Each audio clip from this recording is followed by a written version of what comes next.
Et bonjour Agnès Pannier-Runacher. Bonjour. Bienvenue sur ce plateau, ministre délégué auprès du ministre de l'Agriculture et de la Souveraineté alimentaire, Monsieur Fesneau. Vous étiez d'ailleurs à ses côtés, aux côtés de Gabriel Attal au salon, encore hier matin. Nous vous avons suivi sur LCI au cours de cette visite très matinale. Je voudrais tout de suite entrer dans le cœur du sujet avec les prix planchers. C'est une des annonces. Sauf qu'il y a encore des discussions sur la façon dont ces prix planchers seront mis en place. Alors est-ce que vous pouvez nous expliquer ce matin quelles sont les pistes que le gouvernement poursuit pour les mettre en place? Avec quels critères?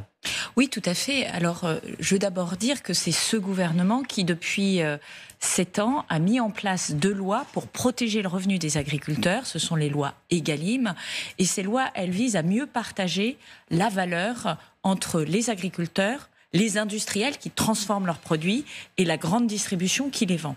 Ces lois, elles ont protégé le revenu des agriculteurs. Elles ont permis à des milliers d'exploitations laitières, notamment, de passer des crises ces dernières années. Mais on voit qu'elles ne vont pas assez loin. Aujourd'hui, ce que nous voulons faire... D'ailleurs, elles doivent être rénovées, pardonnez-moi, mais vu que vous en parlez, j'y viens tout de suite. Elles doivent être rénovées, elles doivent même être contrôlées. Elles n'ont pas été suffisamment bien appliquées. Alors, c'est bien le sujet, c'est qu'on voit que ces lois, elles ont permis des progrès, en particulier dans la filière laitière, mais qu'il y a encore des éléments qui ne fonctionnent pas. Et c'est tout l'enjeu des annonces du président de la République de dire on veut donner les moyens juridiques d'appliquer complètement ces lois.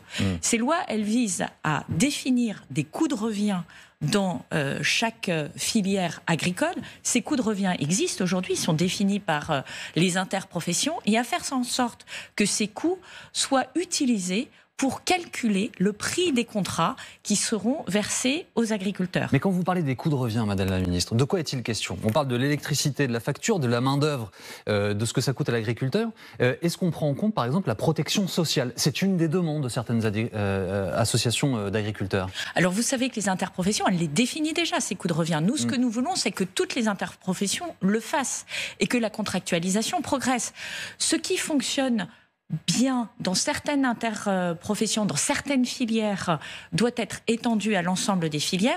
Je vous donne un exemple. Dans la filière laitière, 90% du volume de lait est contractualisé. Dans la filière bovine, c'est seulement 25%. Vous voyez bien qu'on a des marges de progrès. Et deuxième sujet, c'est les contournements, en particulier par la grande distribution, des lois que nous avons votées, notamment en allant installer des centrales d'achat en Europe, en dehors de France, pour ne pas se faire imposer le droit français.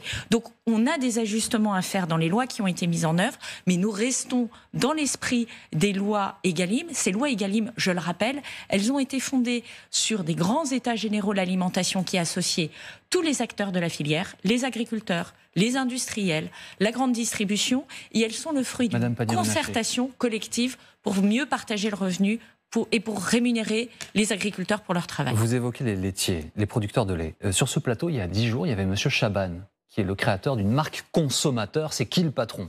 C'est un peu lui qui est à l'origine de vos lois Egalim, puisqu'il a été sollicité pour réfléchir à une meilleure rétribution des laitiers. Mais ça ne va pas. Et lui, sur ce plateau, nous dit « Je ne comprends pas pourquoi ils n'écoutent pas ce qu'on leur dit, le gouvernement. Pourquoi est-ce qu'ils ne reviennent pas me voir pour que l'on discute concrètement ?» Les laitiers aujourd'hui, et vous le savez, le stand de Lactalis a été pris à partie au Salon de l'Agriculture. C'est une des branches de l'agriculture française qui est la plus malheureuse, qui s'estime la moins bien rétribuée. Alors justement, je veux revenir. C'est qui le patron? Ça fonctionne. Oui. Ça montre bien qu'il y a des modèles qui fonctionnent, et c'est sur ces modèles que nous avons construit la loi Egalim. Donc c'est précisément ce qu'on est en train de faire, et je pense que Monsieur Chaban sait que nous sommes à son écoute. Et ce que nous allons faire dans les mois qui viennent, c'est faire le point sur ce qui a fonctionné dans la loi Egalim, ce qui n'a pas fonctionné, confier une mission à 2 parlementaires qui vont nous faire des propositions dans les 4 mois qui viennent, et prendre une loi sur la base de ces propositions. Vous avez 4 mois devant vous, Madame la Ministre? Nous avons 4 mois devant nous, puisque le prochain round de négociations commerciales, il est l'année prochaine, en 2025. Et par ailleurs, nous continuons à renforcer les contrôles sur l'application de la loi Egalim. Nous l'avons dit, 10 000 contrôles sur l'étiquetage des produits. Nous avons, vous citiez Lactalis. Lactalis est aujourd'hui devant le médiateur de l'État. Ça, c'est un outil que nous avons mis en place avec la loi Egalim, qui oblige Lactalis à devoir répondre et à devoir négocier avec les agriculteurs. Ça donne du pouvoir de négociation aux agriculteurs. Et nous avons mis en place, qui pourrait être utilisé dans les jours qui viennent si ça ne fonctionne pas, cette médiation, un comité de règlement des différends qui, lui, est capable de dire si vous ne vous mettez pas d'accord, voilà le prix qu'il faudra appliquer dans le contrat, et ça, c'est d'application directe. Donc, il faut aller plus loin, notre main ne tremblera pas, et notre objectif principal, c'est de faire en sorte que les agriculteurs puissent enfin bénéficier de la réalité d'une rémunération fondée sur les coûts de production. On en est où des contrôles sur les centrales d'achat hors de France? D'ailleurs, Bruno Le Maire a annoncé une série de contrôles, des amendes pouvant aller, je crois, jusqu'à 10%, je parle de mémoire, du chiffre d'affaires des distributeurs. Vous avez des chiffres à nous donner? Alors aujourd'hui, des contrôles sont en cours. Vous savez que 2 centrales d'achat font l'objet d'une pré-notification. Nous sommes dans un système où la Direction générale de la concurrence, de la consommation, de la répression des fraudes envoie l'amende et demande, envoie, ses critiques et demande à la centrale de répondre et de se justifier. Mais je veux dire sur ce plateau que moi, dès 2019, lorsque j'avais la charge de la consommation et que j'étais à Bercy, j'avais fait prononcer par cette direction une amende de 117 millions à l'encontre de Rélec. Rélec, c'est la centrale d'achat de Leclerc. Cette amende progresse. Leclerc a fait feu de tout bois, a attaqué au niveau européen. Le juge français a enfin vu son autorité reconnue pour juger du bien fondé de cette amende. Donc il y aura d'autres amendes. Ça continue. Et oui, il y a eu plusieurs amendes prononcées sur des pénalités logistiques. Nous n'avons jamais cédé face à la grande distribution. Il y a ceux qui jouent le jeu et nous les soutenons. Il y a ceux qui ne jouent pas le jeu et nous les sanctionnerons. Un mot, s'il vous plaît, des prix planchers à nouveau, puisqu'en novembre, la France Insoumise avait proposé une loi dans laquelle il y avait un certain nombre de choses sur l'encadrement des négociations, sur la transparence pour distributeurs et industriels, et sur des prix planchers. Et à l'époque, M. Fesneau avait jugé le texte démagogique, et l'ensemble des députés de la majorité et LR avaient voté contre. Est-ce que c'est pas un peu une ironie ? Pas du tout, parce que nous ne parlons pas du tout de la même chose. Ce que proposait LFI, c'est un système soviétique où, par arrêté, l'État définirait des prix et définirait des marges des industriels. Fixation annuelle d'un niveau plancher de prix d'achat des matières premières agricoles aux producteurs, c'était l'article 1er. Par l'État, ça ne fonctionne pas. Ce que nous proposons, c'est de le faire avec les agriculteurs, avec les industriels, avec la distribution, avec l'interprofession. Ce n'est pas l'État qui va dire quel est le prix du lait. C'est aux spécialistes, c'est aux professionnels de la filière de dire quel est le prix du lait, de prévoir les clauses d'ajustement. Nous n'imposons pas à l'économie une vue de l'esprit qui serait celle de l'État. Dans un moment où les agriculteurs nous disent l'État a trop de normes, complexifie, impose des normes, comment voulez-vous que ce projet fonctionne? Et puis deuxième chose, si on allait dans la direction qui est proposée par LFI, qu'est-ce que ça voudrait dire? Ça voudrait dire une massification des importations, depuis les autres pays. Pourquoi?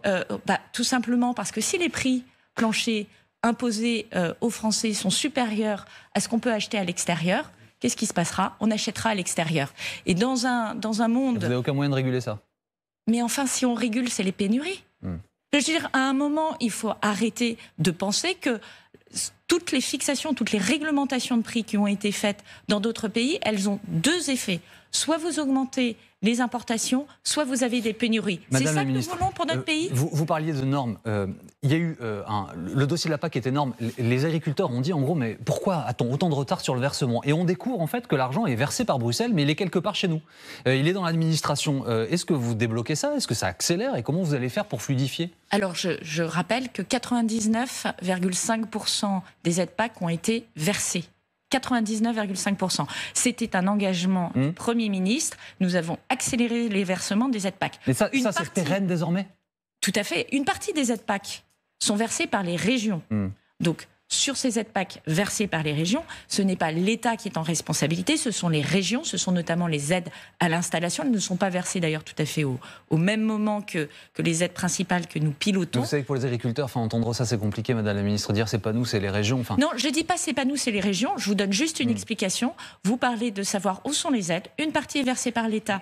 Elles seront versées, les principales sont versées avant le 15 mars. Une partie est versée par les régions. Elles ont un calendrier différent. C'est précis et c'est net. Sur le remboursement d'une partie ou de totalité de la taxe sur le GNR, sur les 400 000 exploitations, combien en ont fait la demande?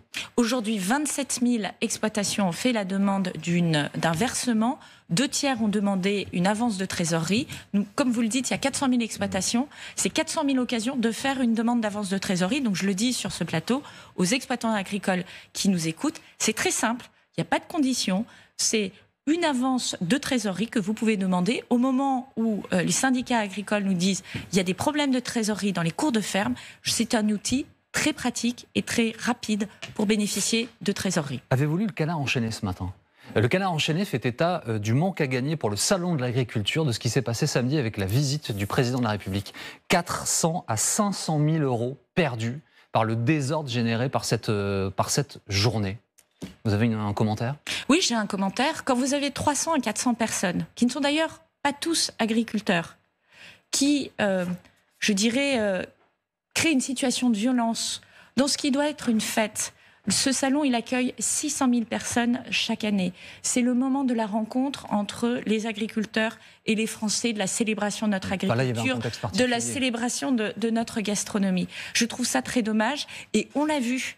C'est par le dialogue, c'est par la concertation. Moi, je préfère avoir un dialogue qui est rugueux, où on se dit les choses, où on est à portée d'engueulade. C'est normal, nous sommes en responsabilité politique, nous devons rendre des comptes. Mais c'est certainement pas en bousculant des policiers ou en essayant d'abattre, de franchir des portes que l'on porte réellement la cause des agriculteurs. J'ajoute que, et on le sait, et il faut le dire, parmi ces 300 ou 400 personnes, il n'y avait pas que des agriculteurs, et je trouve dramatique que certains instrumentalisent, vous le savez comme moi, non, pas du tout. Instrumentalisent, certaines personnalités politiques instrumentalisent la colère des agriculteurs. De quel parti ? Je ferme le banc. Donc vous ne voulez pas le dire ? Parce que moi je ne vois pas de qui vous parlez. Vous le savez très bien. On continue ? Non, je ne vois pas. Enfin vraiment, à qui faites-vous allusion ? Des responsables politiques ? Je vous le dis, nous avons clairement des gens qui ne faisaient pas partie, qui ne sont pas des agriculteurs, ça, je l'ai entendu, et qui ont été violents sur ce salon. Et c'est probablement pas la bonne manière de défendre les agriculteurs. Un dernier mot, vous avez vu ce que dit de vous, Monsieur Wauquiez ? Je ne veux pas faire de procès d'intention ni de délit de faciès, déclare-t-il le Havre Matin. C'est quelqu'un qui investit ces dossiers. Alors ça, c'est un compliment, mais il ajoute, la seule chose, c'est qu'elle ne connaît rien à l'agriculture. Est-ce que vous le prenez mal, ça ? Non, je le prends pas mal. C'est une attaque de l'opposition, donc c'est assez attendu lorsqu'on est ministre d'être attaqué par l'opposition. Je constate qu'il a des difficultés à attaquer sur le sérieux de mon travail. On a dit la même chose sur l'industrie. Il se trouvait que je venais de monde industriel. On a dit la même chose sur l'énergie. Je crois avoir montré que j'avais été capable de négocier un accord historique au niveau européen sur le marché de l'électricité, de relancer le nucléaire. Et donc sur l'agriculture, vous avez pu le constater, j'étais à la manœuvre sur les négociations commerciales il y a 5 ans, j'ai été en charge de la consommation, j'ai signé le contrat stratégique de filière des industries agroalimentaires. Je ne prétends pas tout connaître de ce monde, mais je crois que je suis très complémentaire de Marc Fesneau, qui lui-même a travaillé en chambre d'agriculture. Vous le voyez, nous sommes une équipe au travail et au service des agriculteurs. Merci beaucoup, Madame Pannier-Runacher, d'avoir été avec nous ce matin.